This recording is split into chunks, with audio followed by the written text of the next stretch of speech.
Ce soir, c'est la fin officielle des Jeux de Paris 2024. C'est la fin des Jeux Olympiques et Paralympiques de cet été. Les Jeux Olympiques ont démarré au début de l'été pour finir là récemment, vers milieu du mois d'août, fin du mois d'août,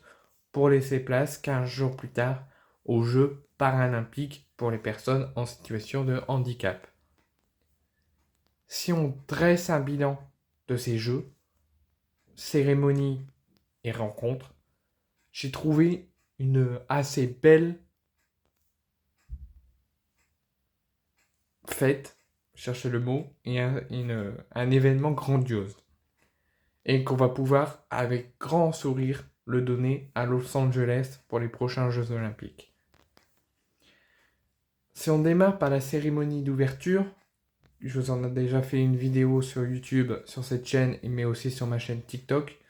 Donc je n'irai pas bien plus là-dessus, mais j'avais trouvé quelques petites choses assez limites pour une cérémonie d'ouverture, mais d'autres choses assez grandioses telles que le chant de Céline Dion en plein milieu de la Tour Eiffel qui m'a mis la larme à l'œil et qui m'a donné plein d'émotions. Et d'autres choses qui ont été plutôt pas mal lors de ces Jeux Olympiques. Mais malgré quelques petites choses contestables, j'avais trouvé cette cérémonie assez plutôt pas mal. Et qui aurait pu être excellente s'il n'y avait pas ces petites choses contestables. Ensuite, il y a eu ces Jeux Olympiques, où j'ai pas énormément tout suivi, mais je me suis plus concentré sur le tournoi de football et le tournoi de tennis de table, et un petit peu le tournoi de basket. Bon, je suivis pas mal de choses, mais pas l'intégralité de tous les sports présents lors de ces Jeux Olympiques, avec l'incroyable parcours des basketteurs français, avec Rudy Gobert et Victor Wembanyama et tant d'autres, qui ont eu la médaille d'argent, mais qui auraient pu réaliser l'exploit de battre les Américains, mais malgré une fin de match totalement dominée de A à Z par les Américains, c'était assez logique qu'on perde.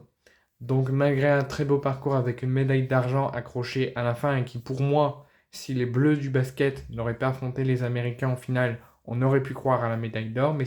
la marche était beaucoup trop haute pour qu'on y pense. Donc on a eu la médaille d'argent, après on pense aussi au tournoi de football, avec l'incroyable parcours des jeunes olympiques de Thierry Henry,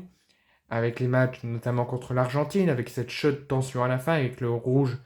d'Enzo Mio qui était pourtant pas sur le terrain mais qui a voulu défendre ses coéquipiers et qui s'est pris un rouge, la tension, la bagarre à la fin, l'ambiance avec les supporters, la tension entre les deux camps des supporters suite à la remake de la finale de la Coupe du Monde, mais qu'on a réussi à in extremis à la dernière minute d'arracher notre qualification. Le match, certes qu'on a perdu, qu'on a mal géré en prolongation, mais qu'on n'a jamais rien lâché, qu'on a fait preuve d'un gros caractère, d'un gros mental pour faire mal aux Espagnols et les accrocher jusqu'au bout du match avant de céder face au talent espagnol et de perdre ces Jeux Olympiques et d'avoir au lieu de la médaille d'or la médaille d'argent. Mais comme les Bleus de basketball, si on n'aurait pas affronté l'Espagne ou qu'on aurait affronté un tout autre club, une toute autre sélection, pour moi, on aurait pu croire à quelque chose. Mais malgré ça, malgré que le football n'ait pas été en notre faveur, j'ai trouvé un tournoi de football et de basket et les joueurs qui ont plutôt bien représenté leur pays lors de ces Jeux de Paris. Et ensuite, bien évidemment, pour ceux qui n'ont pas suivi, les frères Lebrun, avec Alexis et l'autre dont je me souviens plus du prénom, qui ont fait face à des difficultés, qui ont fait face à des petits problèmes, mais qui ont su combattre, rivaliser et faire tout simplement un très beau Jeux Olympiques. Donc après j'en passe, il y a eu d'autres sacrés exploits, d'autres sacrés événements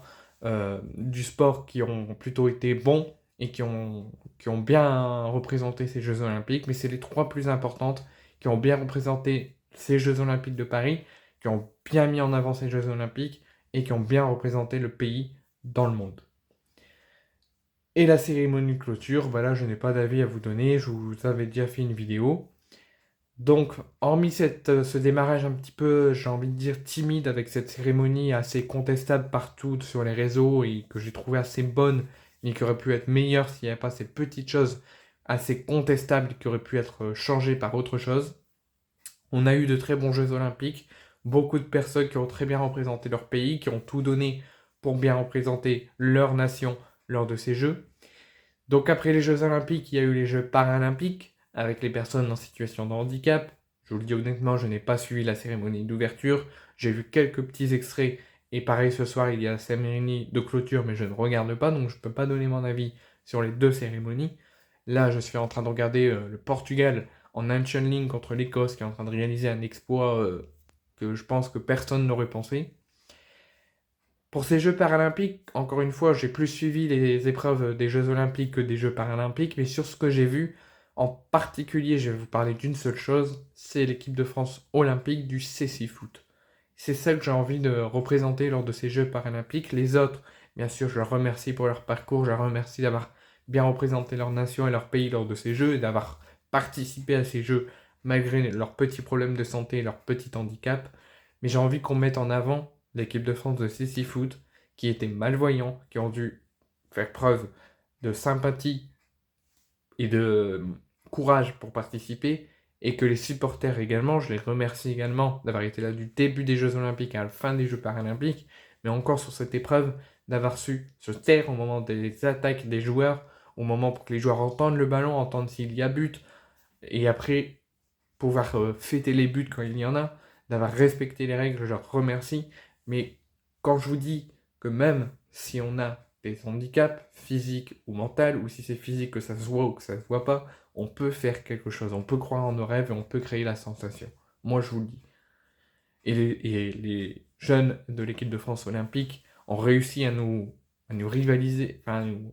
à nous représenter face à l'Argentine en les battant en finale et en faisant un incroyable parcours tout en étant aveugle. Même en voyant pas, on peut faire de grandes choses, on peut faire du sport. Et il faut arrêter les préjugés sur ces sujets-là.